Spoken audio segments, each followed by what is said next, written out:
Hey there, welcome to LSAT Demon Daily. I'm Josh Mansfield, the teacher with the Demon, and with me is Nathan Fox, one of the founders of LSATdemon.com and the weekly podcast Thinking LSAT. Our email, Nate, today is from Jacob with the subject of not there yet, but soon. Good morning. I am a 170 plus hopeful that is still pretty far from my goal. Or am I? Some background. My diagnostic was a 149, and after a few months of studying, not with the Demon, not knowing what I was doing, I sat for the official test and scored a 156. That's unfortunate. Now, months later, I'm on the Demon like white on rice, doing one section at a time, one question at a time, one sentence at a time. Yeah, and you should be discovering that the LSAT is easy if you're doing that. Welcome, Jacob. I'm sure we can help. Diagnostic 149. That's killer. I think you can make it to 170. I really do. Jacob says, I know that for someone in my position, a score of 170 plus can definitely be achieved, but what if it can't be? And how will I know? I'd be interested. It doesn't sound like he knows that someone can. He doesn't really believe us. Yeah. I'd be interested in some sort of data that shows how the typical Demon user progresses over time. Do the highest jumpers also log the most hours on the site? Essentially, I'm wondering if hard work alone can bring an otherwise average person to the promised land, or if the people that are featured on LSAT Demon Daily are outliers that figured it out by coupling hard work with an innate ability they discovered along the way. Josh, what was your LSAT journey? Started with a 151, which not far off from where Jacob was. 2 points. 2 points. 2 points. My diagnostics was 151. I finished with a 174. And but here's the point, Jacob. You cannot have a timeline. How long was your timeline? If you want the actual amount of months studying, it was about 18 months. Wow. If you want the course of how long I studied, it was over 3 years, where I started studying, had life circumstances, stopped studying, started studying again, had some things in like work things I decided I wanted to wait, started studying again. And so over three different instances, I studied this test. I think it was like closer to actually 16 months, but then total amount of time studying was 16 months. And I'm not the only one. I know other people at the Demon studied for years of actual study time. I also know people at the Demon. Go check out Robert's success story. I think it was Robert who started in the 130s and got up in the 170s. And so there are people at the Demon, not just our success stories, that are evidence of low scores up to the top, just working their way through it. But you cannot set a timeline in your head about when you want to be done. Yeah. And if you don't want to work hard, please don't go into this career. I mean, like, just stop right now. This is not the gravy train. This is not the place you go if you want easy money with not hard work. Right. I mean, I'm not sure that's really possible anywhere to have any easy money without hard work. But I would suggest going into business. If that's what you want to do, if you want to build a business, then I would suggest just going into business. I would not suggest trying to do legal practice as the road to easy riches. You should follow the legal practice route if you really enjoy hard work. With a diagnostic of 144, I have no doubt that you have the reading ability. I have no doubt that you have the common sense, logical ability. And with the right work ethic, I'm very confident that you can make it into the 170s. We don't have data on this. It's almost impossible to collect good data on this because Jacob had another prep program for a while. And like, how do you account for that? Some people have already taken the test officially. Some people haven't.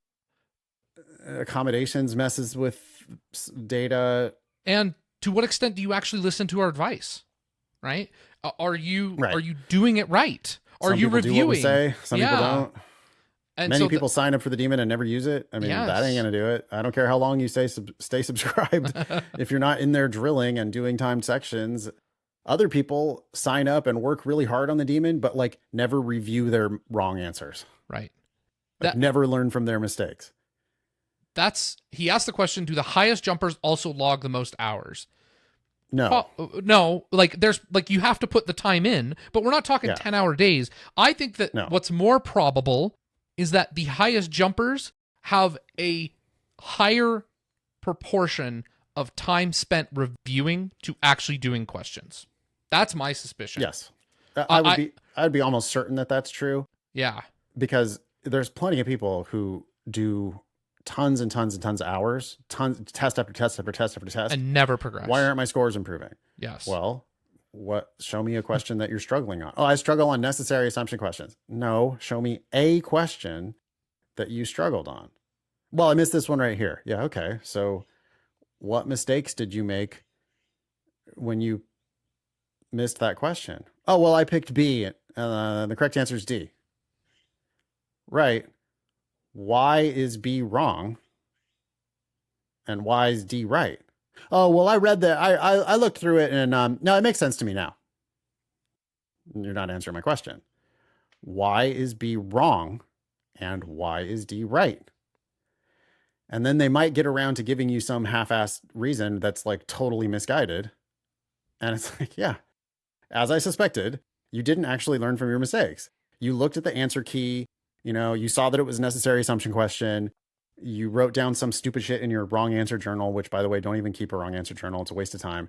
But you're writing down like, well, I missed this necessary assumption because, I don't know. And you write some like vague generality about necessary assumption questions or something. Or you write some specific fact or one word or something from the answer choice.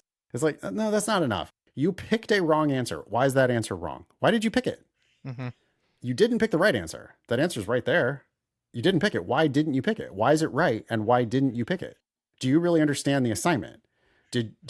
Oh, I misread it. Yeah. Okay. What part did you misread? Did you misread the passage? Did you misread the question? Did you misread the wrong answer you picked? Did you misread the right answer that you did not pick? I mean, I'm a broken record on this stuff, but I would say most students, don't properly review. Those who do properly review find out fairly quickly that this test is actually easy. It actually makes sense. But you have to be humble enough to like really thoroughly review your mistakes. And yeah, it might take, like Josh, it might take 18 months worth of work. But hey, Josh, what are you paying for law school? Nate, I'm getting paid to go to law school. I'm getting a $10,000 a year stipend to go to law school. What percentage of students at your school get that stipend? Somewhere between like 5 and 10%, I think. Yeah. This is public data. If you knew where Josh was going to school, you could just look up the school on lsatdemon.com/scholarships. Look at their 509 report. Look at our roll call, which is a visualization of who pays for law school. But, Josh is a savvy applicant. He studied until he got the scores he wanted. Then he applied broadly, and he ended up signing for a scholarship that's going to not only he's going to pay zero tuition, but he's going to get $10,000 out of the system. It's this wealth transfer from the other students at the school to Josh. Right. And so, what is full freight, by the way, at your school? Mine's actually one of the lowest in the country. I think it's like $28,000 a year. That's still a lot of money. It is a lot of money. $28,000, it's six figures if you pay full price. It's 6 figures of debt. Because it's $84,000 just of tuition. Right. But Josh then is getting a $10,000 stipend. So there's $114,000 right there. Yeah. 84 that he's not paying plus 30 that he's getting. Plus fees, plus, plus the interest that Josh is not going to have to pay on the debt that he's never going to incur. And, 18 months to make easily over $100,000. It seems like a pretty good deal. And it's not even 18 months full time. I worked full time. I had family, right? Like, so it's 18 months. Imagine if I told you had a part-time gig that in exchange for an hour a day for 18 months will pay you $150,000. Yeah. And that's it. Like one of the cheapest schools in the country. You take that up to any other school in that range and you're talking 200, 250 over the course of the loan, $400,000 for 18 months, an hour a day. Yep. It's boy, Yep. I would take that job any time. If someone has that job elsewhere, give me a call because I'd be interested again. Yeah. It's well worth it. Jacob continues, truth be told, I don't need a 170 for purposes of attending law school for free. In my case, a score of around 166 gets me there. Okay, real quick. I want to stop Jacob there. Yeah. That's probably Jacob's basis on our scholarship estimator. Mm-hmm. Understand why you're using it. Great. Like, you're getting a good idea. Mm-hmm. But to say, okay, I don't need it, I don't need to go any further, is a huge risk that I don't recommend taking. And let me give you an example. The scholarship that I receive was listed at, you must score above a 170 to be eligible. Mm-hmm. And based on conversations with other applicants, nobody below a 173 got offered the scholarship this year. Yeah, there's minimum requirements, and then there's more is probably better if it's competitive. And also, there are other law schools, Jacob, where a 166 isn't not only not going to get you a scholarship, it's not even going to get you in. Right. And if you're not applying to those schools, why though? Like, what are you doing? Do you want to practice law? Don't you want competitive offers that you can school then that will open the most doors? Know your real value in the marketplace? Because, I will tell you that when people talk about doing less, when people talk about like, oh, but could I get away with, not doing the hard work? It just sounds to me like, probably, are you sure you really want to be a lawyer? Is that really, do you know what you're getting yourself into here? Because this is for people who love the idea of an overflowing inbox at 7 a.m. every day. That's what they want. They just want like, oh, it was at 0 last night, but this morning it's just full of work to do. And I'm going to work my ass off until 7 p.m., 9 p.m. tonight to get it back down to 0. That's who legal practice is for. So a score of 166 getting you there, but where is it really getting you? What's the game plan here? Jacob continues, the reason I ask about an official score of 170 plus is because I would love to work for the company. I assume you mean LSAT Demon. I really like the LSAT and I really like the LSAT Demon, but I don't have a 170 plus score to my name yet. Any advice or information you guys can provide would be very helpful.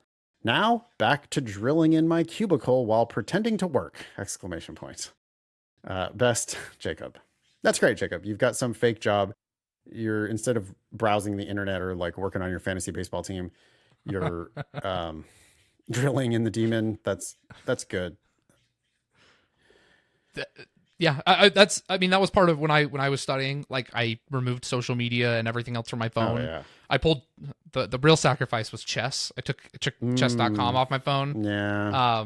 And instead, whenever I would go to play a game of chess, I would do a couple questions. It sacrifices, right? But yep.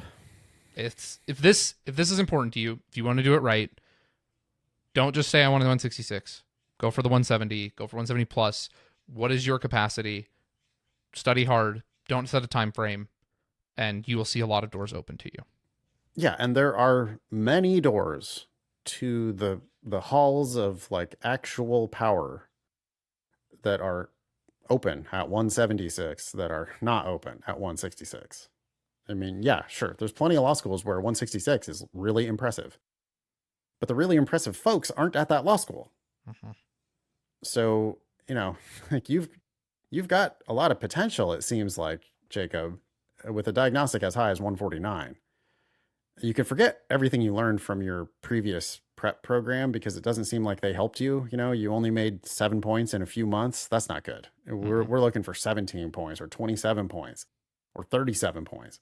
So you should have much higher goals. I would say don't do it just for the purposes of trying to work at LSAT Demon. Do it for the beginning of your legal career, because otherwise you should be like looking for a different career, I think. Yeah. Anything else for Jacob? Nope. That's it. Great. Email daily@lsatdemon.com if you'd like to ask us a question or share some LSAT or law school admissions news. Thanks for listening.